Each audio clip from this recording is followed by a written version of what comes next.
ఖమ్మం జిల్లా తల్లాడ మండలం గొల్లగూడ కిష్టాపుర గ్రామంలో గణేష్ యూత్ ఆధ్వర్యంలో మెగా గాయత్రి హోమం ఘనంగా నిర్వహించడం జరిగింది. గొల్లగూడెం గ్రామ గణేష్ యూత్ ద్విచక్ర వాహన ఆహ్వానాలతో తల్లాడ జిఎన్ఆర్ గార్డెన్ నుండి గొల్లగూడెం హోం కూటమి వరకు ప్రజలు, గ్రామ పెద్దలు, మహిళలు, చిన్నారులు కోలాట, డాన్స్, భజనలతో, నృత్య నాట్యాలతో విశ్వ హిందూ పరిషత్, బజరంగ్ దళ్ రామభక్తులకు, రథసారథులకు పూలమాలలతో, శాలువాలతో, పసుపు కుంకుమ గంధాలతో ఘనస్వాగతం, సుస్వాగతం పలికారు.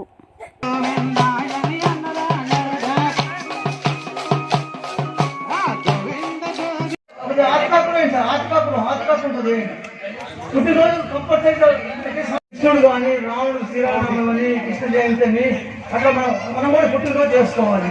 అంటే డబ్బు చేశాము, మళ్ళీ రేపు చేయబోతున్నాము. ఓకే, దాని పెళ్లి రోజు కూడా తప్పనిసరిగా 3 సార్లు. ఓం త్రయంబకం యజామహే సుగంధిం పుష్టివర్ధనం ఉర్వారుకమిబంధనాన్ ముచ్చోర్ముఖ్యామహే సుగంధిం పుష్టివర్ధనం ఉర్వారుకమిబంధనాన్ తుండాయ దీవి తన్నో బుద్ధి ప్రచోదయాత్ స్వాహా. లక్ష్మీ విష్ణు ప్రియాయ దీవి తన్నో లక్ష్మీ ప్రచోదయాత్ స్వాహా. ఇదం నారాయణ ఇదం నమః. అది కాదు, అగ్గిపెట్టి అది ఎలిగి దాంట్లో ఎలిగించి అయినా ఓం మహాసరస్వత్యై విద్మహే బ్రహ్మాయ ఇదం నమః సూర్యాయ ఇదం నమః. వాళ్ళు వస్తారు.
పూజ చేశాం కదా.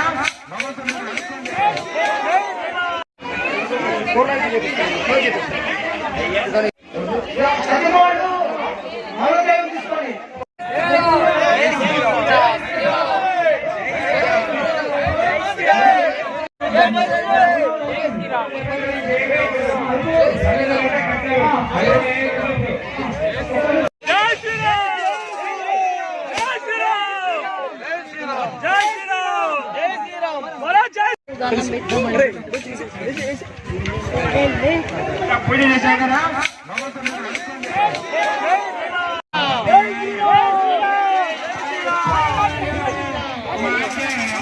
Thank you.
ఇంటికి మనం వీడుకోలు చెప్తామండి.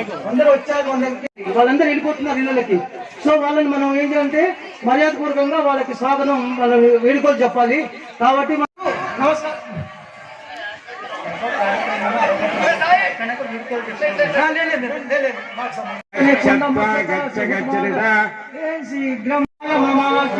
ఇష్టకామ సముద్రం పునరాగమనాడు. యజ్ఞం భస్మం ఉంటుందండి. ఆ భస్మం తీసుకోండి. తర్వాత ఆరిపోయిన తర్వాత సీకెనిస్ట్ అన్న వాళ్ళు మన యొక్క కార్యక్రమాన్ని వారు లైవ్ లో టెలికాస్ట్ చేస్తున్నారు. మీరందరూ కూడా మన యొక్క ధర్మ కార్యాన్ని ప్రచారం చేస్తున్న వారికి కృతజ్ఞత తెలియజేస్తూ ఆ యొక్క లైవ్ చాలా దూరంగా కోరుతున్నవాడు. ఊరుకునే వాళ్ళ ఇంతకు ముందు పాత రోజులలో చూడండి, ఓ మంచి పని చేయడానికి వెళ్ళినప్పుడు కాస్త పక్కకు వెళ్తూ ఉండేవాళ్ళు కదా. మరి అలాంటిది ఈ రోజు మామూలుగా ఉండి మనతో పాటుగా ఉండి మన ఎన్ని చేస్తూ అన్ని ఉండి మొట్టును చనిపేసుకుని తిరుగుతున్నారు అంటే కారణం ఏంటి? మన ధర్మంలో ఏమీ లేదా? ఉన్నాయి కదా.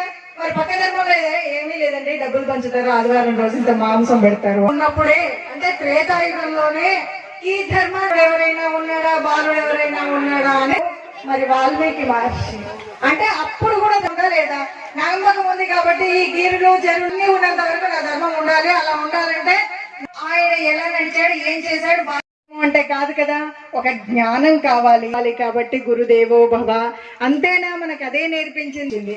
మన ధర్మం ఎప్పుడు ఉంది అంటే ప్రపంచంలో ఎక్కడ తెలిసింది ఎందుకులే ఊరికే చెప్పుకోవడం, ఊరికే తెలిసిన ధర్మమే. ఆయన ఏముందిలే ఇంత వండుకొని తింటాం, పండగ అంటే 10 రకాల పండగల్లో జరిగేటువంటి ప్రతి చిన్నలో ఉన్నటువంటి ఆశ్రమాలు ఏంటి, ఇందులో నల్ల బొట్టు ఎందుకు పెడతాము, తర్వాత పెరుగుతూ పెట్టుకుంటాము, అసలు బొట్టు లేకుండా ఉండే ముఖాన్ని ఏమంటే ఏదో మొహం బొట్టు లేకుండా అంటాం. కానీ అలాంటి జీవితమేమో అనుకుంటాం. ఓహో పెళ్ళైతే ఇలా ఉండాలా, కూడలు వస్తే ఇలా చూడాలా, లేకపోతే ఇలాంటి విషయాలన్నీ మనకు తెలియకుండా తెలుస్తుంది.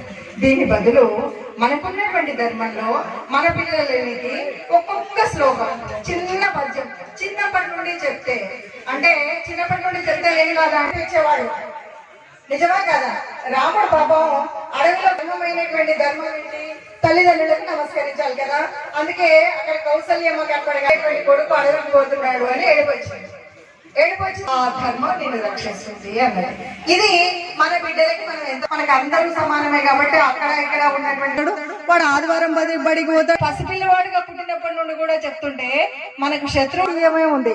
ఇందులో ఎందుకు అలా ఉండేది, ఇప్పుడు ఎందుకు అలా లేదు అంటే అప్పటి అమ్మలు మంచి వాళ్ళే. అమ్మ ఎప్పుడు మంచిదే, నేను కాదు ఇది చెప్పేది. చెడ్డ కొడుకుంటాడు కానీ చెడ్డ తల్లి ఎక్కడ ఉండదు కదా. కానీ పిల్లలందరూ కూడా నేను ఏ ధర్మాన్ని, నేను ఆలోచన ఒకప్పటి అమ్మమ్మ ఆలోచన. ఇప్పుడు నీకేం తెలుసమ్మా ముసలమ్మ, నమ్మితే ఇది నిజం, ఇది సైన్స్ చెప్పిన విషయం. ఇది ఇటువంటిదైతే సైన్స్ తెలియక ముందు ఇంక విన్నా, అభిమన్యుడు కథ విన్నా. మనకు బయట ఉన్నటువంటి ప్రపంచంలో ఉన్నటువంటి తెలుసుకున్నాడు. ఈయన నిరంతరం నారాయణ నారాయణ నారాయణ భక్తుడయ్యాడు.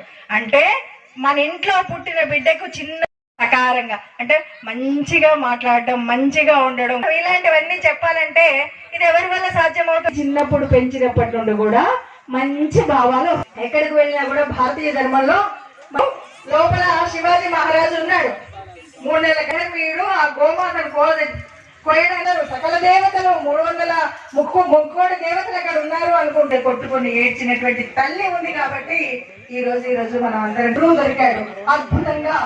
ఎక్కడైతే మనకున్నటువంటి భారత భాగవత రామాయణ గ్రంథాలన్నీ కూడా కారణం ఆ బిడ్డ మహారాజు అయ్యి ఏలాడు. మరి ఏదో అక్కడ పెద్దోళ్ళు చెప్పినట్టే బాగానే ఉంది, కానీ మనం అనుకోండి బాగా డాలర్లు పంపిస్తే మనం కూడా పెద్ద ఆడి కారో ఇంకేదైనా కొనుక్కొని తిరగొచ్చు. అంతే తప్ప ఊరికే ఈ రాముడి గురించి కృష్ణుడి గురించి చెప్పాలంటే ఏం లేదు. ఇక్కడ ఉన్న వాళ్ళు ఇలాగా శివరాం లాగా అందరూ ఎల్ఎల్ఎం చదివాడని చెప్తున్నారు, ఊరికి ఇలాగే తిరుగుతున్నాడు అని అనుకుంటున్నారు. గొప్పతత్వం ఉన్నటువంటి తల్లి కాబట్టి అమ్మ చెప్తే మాట వింటారు. కాబట్టి మన ఎవరు ముఖ్యం కాదా, అమ్మనా కాదా? ఈ రోజు అమ్మ రేపు బిడ్డ అంటే ఒక అగ్ని, ఒక తేజస్సు, ఒక వెలుగు, ఒక జ్ఞానం. ఈ జ్ఞానం వెలుతురు అన్ని ఎక్కడి నుండి వస్తాయంటే యజ్ఞ పురుషుడి నుండి వస్తాయి. అందుకని భారతదేశంలో పుట్టిన ప్రతి ఒక్కరు కూడా యజ్ఞం చెయ్యాలా వద్దా? చేయాలి కదా.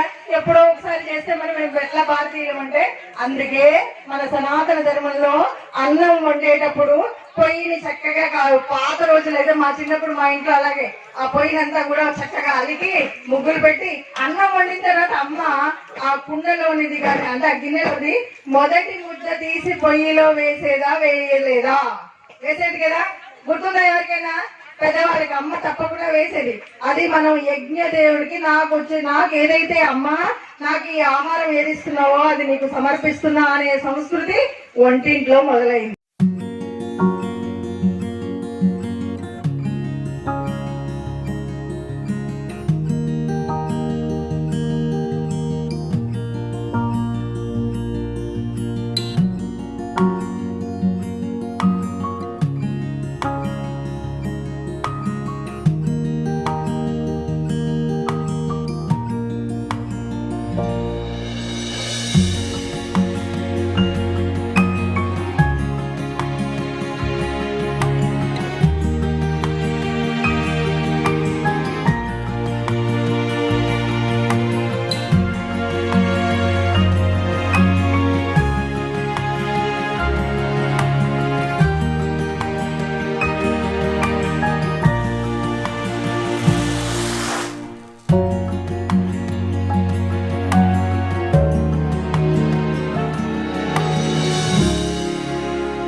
ఈ కార్యక్రమంలో ముఖ్య అతిథులుగా విశ్వ హిందూ పరిషత్ బజరంగ్ దళ్ రాష్ట్ర కార్యాధ్యక్షులు సురేందర్ రెడ్డి, రాష్ట్ర ఉపాధ్యక్షురాలు సునీత రామ్మోహన్ రెడ్డి, రాష్ట్ర బజరంగ్ దళ్ సహా సంయోజక్ బాలాజీ, విహెచ్పి తదితరులు పాల్గొన్నారు.